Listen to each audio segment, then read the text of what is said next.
guys. So this was a very interesting episode of One Piece this week for me.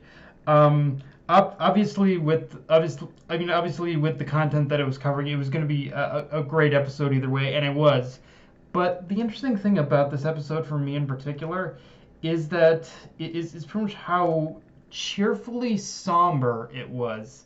Like it's kind of one of those episodes where I didn't think much of this content when I was reading the manga. Obviously, I mean, I knew what it would eventually build up to, but when we first get introduced to Oden in the manga, I didn't think much of it. But when looking at this episode now, I don't know if it's just like knowledge from the manga now or whatnot, but or if it was just the content itself. But there was something very cheerfully somber. Like you pretty much just loved you loved seeing what pretty much Wano was back in its back in the 40 back, like 20 years ago, I guess you could say. But looking at it, but at the same time, looking at what it used to be is very is very emotionally crushing when you know what it's also become. So, yeah. But so yeah. So knowing that though, obviously the big thing with this episode is that we dive like straight into the backstory of Oden's life, who he was like, and obviously the first thing to pop out is just how much of a carefree spirit he was, and how despite being the son of the shogun like during this time period, he never really felt tied down to all the formalities of being the son of the shogun. So in that sense, it's we already see a sense of of how it's not hard to believe as hard to believe or see as to why Odin would basically go on to become a member of Roger's crew or Whitebeard's crew. However, one key thing to pay attention to with Odin's characterization in this episode is pretty much in the beginning, is pretty much is basically is pretty much near the pretty much end of the episode, where he foolishly cooks his meal over the remains of a family's loved one, but in the same vein, he also pays respect to that person, and it's a very simple scene that you wouldn't that obviously is very emotional, and it shows just pretty much how and it shows the contrast of pretty much how Odin has been labeled but by his father and by his father and by the populace over how Odin actually acts. Like he does know how to pay respect to people, but it's just he's also very clumsy about it as well. And and I can tell you already, this is one of the most important scenes of this flashback, if not the most important, because it characterizes Odin in a way that is really going to come full circle when you pretty much least expect it. And I think I can say with certainty that my fellow manga readers know what I'm talking about. But let's just say with the whole run through of Odin's rambunctious history in this episode, and paired with pretty much how Odin pays respects to how Odin pays respects to pretty much the pretty much dead loved to pretty much the dead in this episode, he it's one of those things where the pretty much next time he does cause trouble, it will be far more intentional and with a pretty much much greater purpose of protecting the things he loves. That's pretty much all I can say. That's pretty much all I can say without pretty much giving away spoilers. Like he's going to make an ass out of him. Like he's going to make an ass out of himself, like he did at the end of this. But he's going to do it in a way where he wants says something he wants to protect.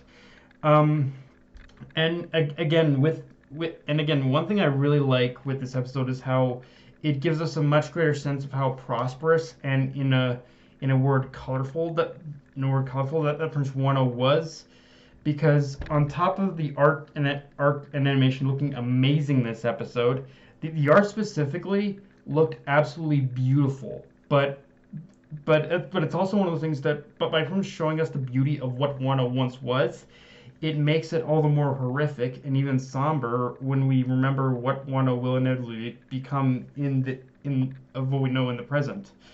As as well as all the people that the Akaze 9 will inevitably leave behind. It's again, it's one of those episodes I didn't really think about looking when I was reading it in the manga, but looking back, it's got a much more cheerfully somber mood to it, honestly, or much more than I thought. Um, with that said, I do want to talk about the term Seiyu playing Oden because obviously we've already heard what Oden sounds like, but but those were just smaller moments and scenes that I didn't really like pay all that much attention to. But now that we've got a full-on episode with Odin and with this Seiyu, I can say that I overall like him, but I almost need to see what he's like in far more emotional scenes because while I'm not gonna say he's bad, there's something about his voice right now where 95% of it is great, but then there's still that kind of very important 5% where something just isn't clicking with me. It could be an adjustment thing where the actor is only just kind of getting adjusted to the voice or something. I don't know, but I think it's one of those things where I just need to watch more episodes with Odin in them in order to fully appreciate the performance. I think, like I said, it's a weird thing to nitpick on, but I just thought I'd get that out there because it was kind of a weird thing in the back of my mind where while watching the episode, I was hearing the voice and I was like, okay, this sounds really good, but why am I not getting? But there seems like a piece missing in that performance. And again, it could just all be me, but yeah. Um, Now, moving away from the flashback for a moment, the episode gives us a background on what happened the night before and how the Yakuza 9 went and how the rebellion's plan went so south. And while it is kind of funny looking at Orochi's plan unfold, knowing that there was someone else who is also unintentionally 12 steps ahead of him, it is moments like this where while I may hate Orochi for his motivations as a character, he is the answer. Orochi overall has proven himself to be the 100% answer to the whole Wapol problem, because with again everyone, many of you might not know Wapol. He was the king and the antagonist of the Drum Island arc. But the problem with Wapol is that the guy was a complete incompetent on every level through and through. Like everything Wapol did, I think Mel's can attest. We could not take his character seriously in every way possible. Like every aspect of that character was just no. It just was not a good. He was not a good villain at all. He was good for like a laugh. If he was like maybe a side character, fine. But yeah, as the main villain, no.